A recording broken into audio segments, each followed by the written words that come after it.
Now let us see how by formula the mass of the substance and mole are interrelated. See, it's very simple. We know 1 mole of a substance is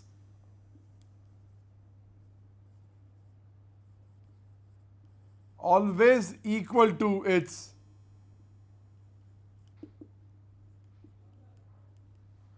gram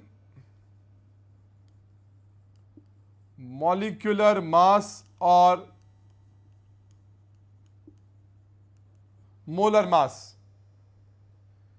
So this can be used like if we take the example of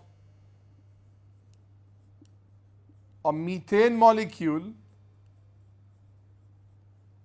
1 mole of methane will be weighing 16 grams because 16 gram is its gram molecular mass. 16 gram molecular mass because we know 1 mole of this methane will be having 6.022 into 10 to the power 23 molecules of methane. Each will be weighing 16 U. When converted into grams, it will be this much. Product of this term and this term, as I have told you, is 1. It will come out to be 16 grams. So this is how we do it.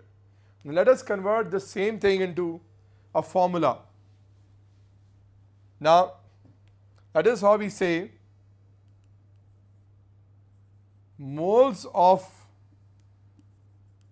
a substance is equal to mass of the substance divided by its gram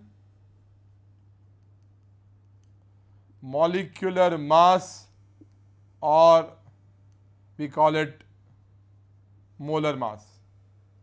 The moment we divide the given mass of a substance by gram molecular mass or molar mass, what we get is the moles of a substance.